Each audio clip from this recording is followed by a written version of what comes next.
Hey there, it's Christina Johnson here, and today we are talking about carbs. So if you have ever felt confused about whether or not you should be eating carbs, or which ones are the bad carbs that you should avoid, which ones you should be eating, then today's video is for you because I want to clear up some of that, those questions all around carbs. And it's a really important topic to cover because when you're eating too many of the wrong type of carbs, it is really going to stall your weight loss and can even lead to weight gain. Plus, what I found is that these wrong carbs that we want to be reducing, when we're eating too much of them, it is going to cause your blood sugar to be spiking and dropping all throughout the day, which means that you're going to have energy crashes. You're going to feel tired and sluggish during your day. You're going to have more cravings.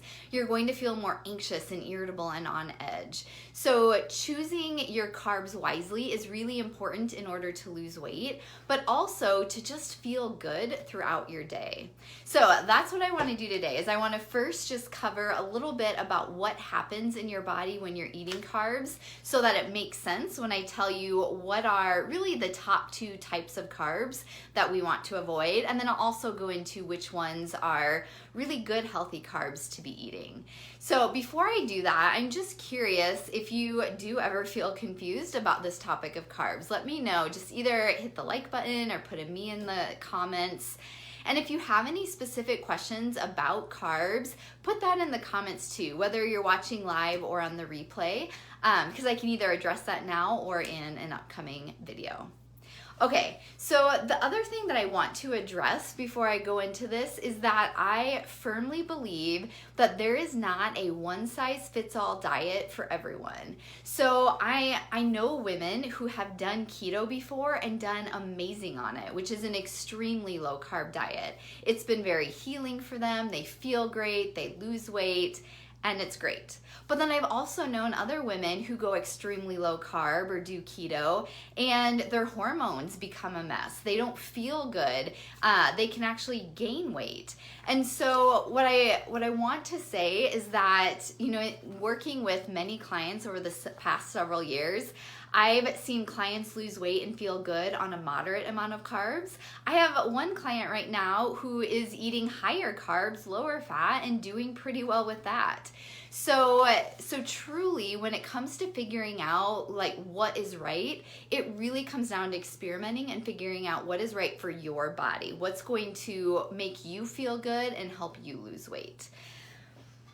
Okay, so with that being said, I also just want to address that carbs have gotten a bit of a bad reputation over the past few years. I mean, have you ever felt like, oh, I just can't eat any carbs, or if I want to lose weight, I need to cut out all sugar, cut out all carbs?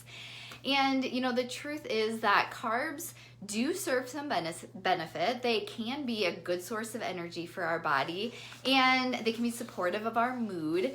And so we don't want to ignore them altogether. We just want to make sure we're eating the right types of carbohydrates. Because here's what happens.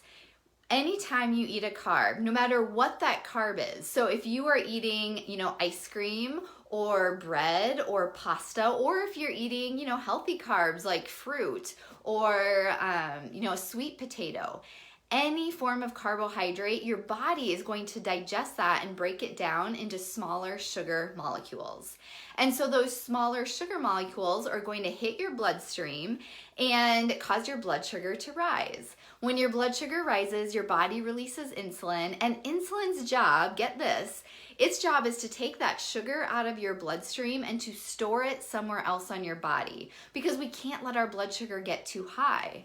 So that extra blood sugar or glucose will be stored in your liver or your muscles, just for a quick source of energy. But if those areas get too full, if they're already filled up with glucose, then your body has to look for somewhere else to store that sugar. And guess where it goes?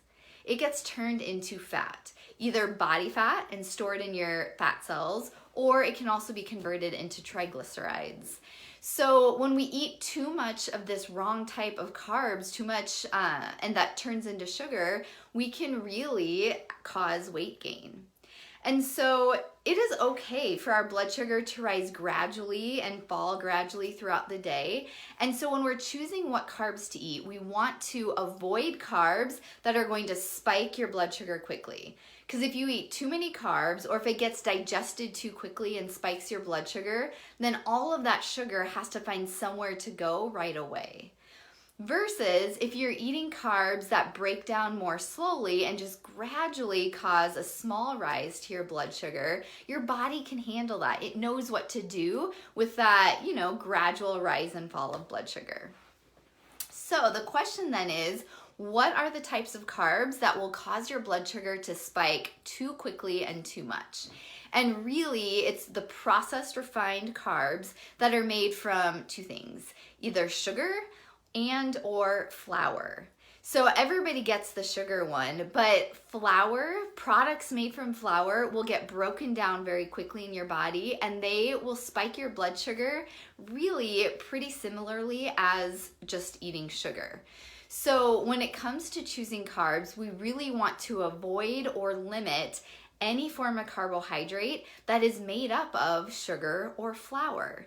So that includes the sugar obviously includes things like candy and ice cream and cookies and cake and muffins and all of those baked goods. But then the flour also includes pasta and bread and, all those other baked goods that are made with flour. And again, just to reiterate, the reason why we don't want to be eating too much of that is if you eat anything made from sugar and flour, your body will break it down quickly into smaller sugar molecules, your blood sugar will spike, and then it's more likely that will get stored as fat. And it puts your body in fat storage mode versus fat burning mode. Then the other thing that happens is once insulin pulls all that blood sugar out of your bloodstream, then your blood sugar crashes. And that's when you start to feel tired or sluggish and need a nap, or you start to have cravings so that your blood sugar gets back up to normal, or you feel irritable and anxious. So it really, one of the biggest changes you can make for your health and your weight loss goals is to reduce the amount of carbs that come in the form of sugar or flour. But like I said, that doesn't mean that we need to avoid all carbs. There are a lot of carbs that provide a good source of energy. And these are the carbs that will get digested more slowly, which means that they're not going to have as big of an impact on your blood sugar. Then your body can handle it and you'll be less likely to go into that fat storage mode. So there's really 4 categories of carbs that are good, healthy, real food sources of carbs. So the first one are starchy vegetables. So this would include things like sweet potatoes, plantains, beets, jicama, just all of those vegetables that have a higher starch count. So those are still carbohydrates. They'll still get broken down into sugar, but they also have fiber and vitamins and minerals that slow down digestion and slow down the blood sugar increase.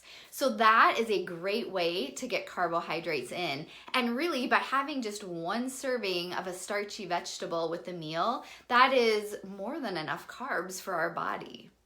Another great source of carbohydrates is fruit. Again, it's got so many vitamins and minerals and antioxidants and fiber, so it's not going to have as big of an impact on your blood sugar. The third category of carbs that I like are the legumes. So legumes include anything like beans and lentils, peas fall into this category.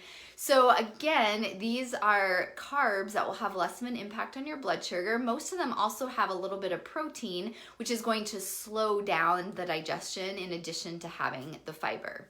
My one word of caution with legumes is that some people just don't tolerate them well, like digestively. So just make sure that you tolerate legumes, okay?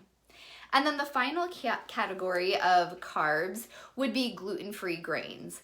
And this is one where some people do pretty well with it. For others, it doesn't always work the best for everyone's body. So again, it comes back to there are not one-size-fits-all recommendations.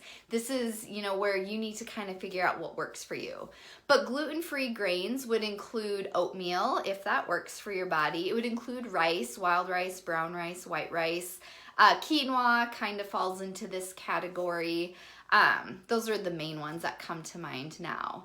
So starchy vegetables, fruit, legumes, and gluten-free grains are better choices for carbs because they have more of the nutrients that will slow down digestion and have less of an impact on your blood sugar, which means that you can have a serving. We still don't want to overdo it. We don't want to be eating tons and tons of carbs, but you can have a serving of these carbs and it won't cause the weight gain and the blood sugar crashes and all of those things. So like I said, here's my challenge to you, or the action steps that you can take. And the first step would simply to just become aware of how much food are you eating that really is a carb in the form of flour or sugar. So just for the next couple of days, pay attention to every time you're eating, are you eating carbs made with sugar or flour? This includes the breads and the pastas and the baked goods and all of that, but it also includes things like fruit juice. I mean, that is a carb made with natural sugars, but it doesn't have the natural fiber and nutrients that slow down the digestion. So for the next couple of days, my challenge to you is just to become aware, how often are you eating foods made with either sugar and or flour? And then the next step would be to see if you can just make some simple swaps. So for example, instead of eating regular pasta or even pasta made from rice, that's still a starchy flour that will spike your blood sugar, can you use zucchini noodles instead, or spaghetti squash?